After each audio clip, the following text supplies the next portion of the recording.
안녕하세요, 모짜렐라입니다. 지난 6월 12일 제2022년 7월 리미트 레귤레이션이 발표되었습니다. 먼저 공개되었었던 TCG 쪽의 금제로 인해 가지고 파격적인 구성이 있었던 만큼 7월 OCG 금제 역시 큰 파장이 일어나지 않을까라고 예상들이 있었는데 그 기대를 저버리지 않는 금제였었다고 생각이 됩니다. 그렇다면 바로 금지 카드부터 들어가 보도록 하겠습니다. 이번에 금지 카드에 오르게 된 카드는 총 3장, 그중 첫 번째 타자는 떡개구리입니다. 2랭크이지만 비교적 어려운 소환 조건에 걸맞게 공격력도 높은 편이었고 덱에서 개구리 관련 몬스터를 특수 소환할 수 있는 효과, 퍼미션을 걸고 추가로 무효로 한 상대의 카드를 탈취할 수도 있는 효과, 그리고 뮤즈로 보내지면은 물속성 몬스터를 셀비지할 수 있는 강력한 효과들을 무장하고 있는 카드였습니다. 정규 소환으로 꺼낼 수 있을 만한 덱들은 개구리 및 버제스토마 정도의 덱밖에 없었는데요. 그렇다 보니 물속성 엑시즈 몬스터를 엑스트라 덱에서 바로 꺼낼 수 있는 바하무트 샤크를 물속성 4랭크 엑시즈가 가능한 덱에서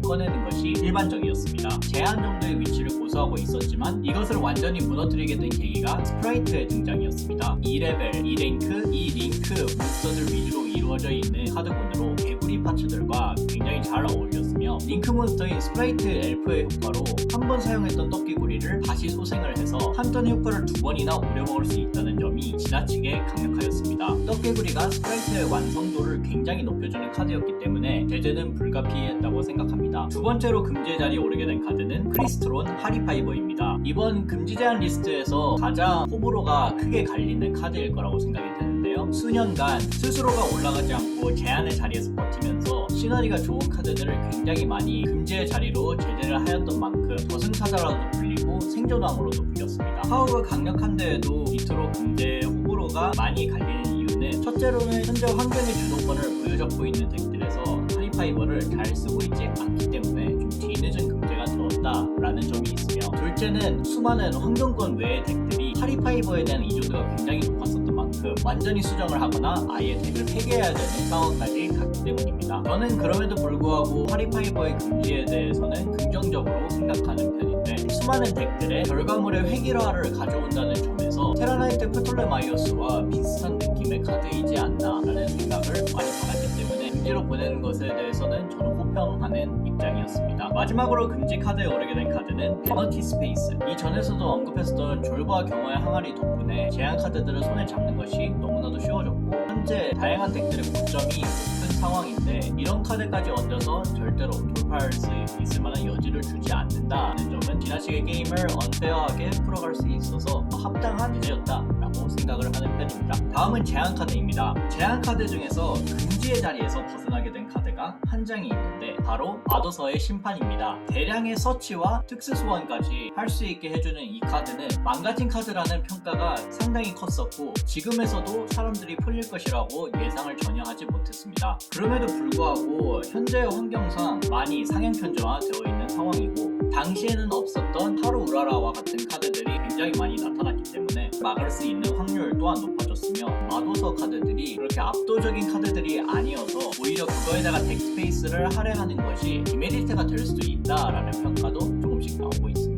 제재가 된 카드는 2장, 한 장은 앞서서 준제한의 자리에 올랐었던 낙인 개마, 다른 한 장은 정말 뜬금없게도 이바가 같습니다. 드라이트론이 요즘 환경에서 별로 없기도 하고 왜 굳이 이제 와서 제한으로 보냈냐라는 이야기가 많이 보이는데요. 생각을 좀 짜내면은 티아라 멘츠에 대한 간접적인 제재가 아니었을까라는 생각을 하고 있습니다. 물론 현재 환경권에서 입상하고 있는 깡천사 티아라 멘츠에서는 채용하고 있지는 않습니다. 하지만 해당 덱에서 자주 사용하고 있는 디클레어러 시리즈들이 전부 다 이바의 서치 범위에 들어가고 덱에서 카드를 뮤지로 능동적으로 보냄으로써 이바의 트리거를 만족시키기도 굉장히 쉬운 편이라고 생각되기 때문에 미리 차단을 해놓은 게 아닐까라는 생각을 조금 하고 있습니다. 다음은 준제한입니다. 제재가 풀린 카드로는 A 제넥스 버드맨이 존재한데 해로 되돌리고 재활용하는 카드들의 오래되었던 제재들을 슬슬 약간씩 풀어주는 느낌에서 내려온 게 아닐까라고 생각을 합니다. 제재가 된 카드는 2장, 한 장은 낙인 융합. 이 카드 한 장의 통과 여부에 따라서 데스피아의 승률이 확연히 달라지고 데스피아뿐만이 아니라 많은 융합 덱들에서도 사용을 할 수 있는 카드이기 때문에 유효하다고 생각하고 있습니다. 또 다른 한 장은 후안다 리즈와 미지의 지도입니다. 해당 필드 마법은 후안다 리즈가 자신의 턴에도 공격권이 늘어나고 상대의 턴에도 크게 상대를 압박할 수 있게 해주는 핵심이 되는 카드 중 하나여서 이후 나온 지원 카드는 후안다 리즈 몬스터 외에도 특별히 마치 필드 마법, 즉 지도를 가지고 올 수 있는 효과를 받을 정도로 그 영향력이 입증이 되어 있었는데요. 당장 스프라이트의 대두로 인해서 환경에 유령 토끼가 투입이 되며 지도가 깨질 일이 많았었던 후안다 리즈는 더더욱 어려운 국면을 마주하게 될 것이라고 생각이 됩니다. 마지막으로 제한 해제입니다. 이번에 제한 해제가 된 카드는 상당히 많은 편인데 그 중에서도 이야기거리를 나눌 수 있을 만한 카드가 몇 장이 있습니다. 그중 한 장은 용산 검연입니다. 바로 2분기 전 제1월 리미트 레귤레이션에서 준제한의 자리로 제재가 되었던 이 카드는 상검이 후발주자로 나타났던 덱들에게 크게 힘을 쓰지 못하고 환경권에서 도태가 되면서 특별히 재정 문제라던가 실험적인 요소라던가 하는 부분이 아니라 실제로 환경권을 제재하기 위한 금지 제한이 머지않아서 반복되었던 대법 희귀한 사례라고 생각이 됩니다. 그 외에 유의미하다고 생각되는 것으로 럼파이어 블로썸의 제재 완화가 있는데 식물 쪽에서 필수적으로 채용하고 있는 덱 특수 카드이며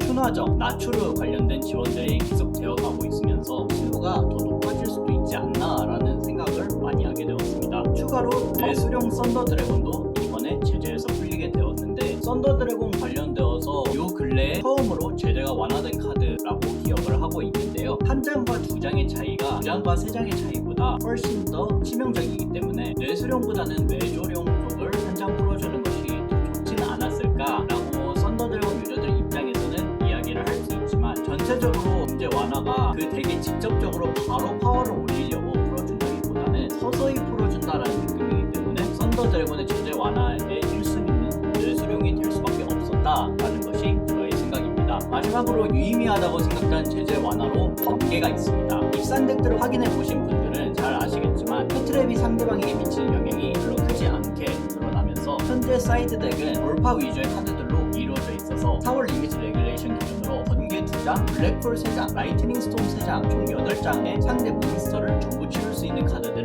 기본으로 투입을 하는 만큼 번개가 무제한까지 내려왔다는 것은 제법 큰 의미를 가지고 있다라는 생각이 듭니다. 그 외에 제재가 완화된 카드로는 오르페골 디베르, 조연의 마술사, 심연의 암살자, 빙결계의 용 트리슈라, 발조공모 태연 마이티, 끝의 시작, 그리고 안개 골짜기의 신풍이 있는데요. 모두 이전 리미트 레귤레이션에서 천천히 풀리고 있어서 무제한까지 내려가는 게 정해져 있는 환경권에 큰 영향을 미치지 않는 카드들이기 때문에 생략하도록 하겠습니다. 이번 리미트 레귤레이션에 대한 저의 총평은 긍정적에 속해 있다고 생각을 하는데요. 게임을 불쾌하게 또는 회기화시킬 수 있던 카드들에 대한 제재가 많이 이루어졌으며 후발주자로 나왔던 스프라이트에 대해서도 떡개구리에 대한 제재가 잘 진행이 되었으며 땅천사를 투입한 티아라 멘츠의 경우 희석의 듀얼리스트가 출시된 기한도 있고 섞여서 입상하기 시작한 지도 리미트 레귤레이션 발표로부터 너무 가까운 시일이었기 때문에 제재를 미리 할 수가 없었던 상황이라고 생각이 듭니다. 원래 땅천사를 투입하지 않았던 티아라 멘츠도 낙인 융합을 사용하는 구축이었었는데 그런 낙인 융합에 대한 제재도 확실하게 하고 마도서의 심판과 같은 실험적인 제재 완화도 진행되었던 만큼 이번에 돌아오는 환경에 대해서는 게임이 어떻게 풀릴지 조금 기대해봐도 좋을 것 같습니다. 오늘의 영상은 여기까지입니다. 즐겨 봐주셨으면 좋겠습니다.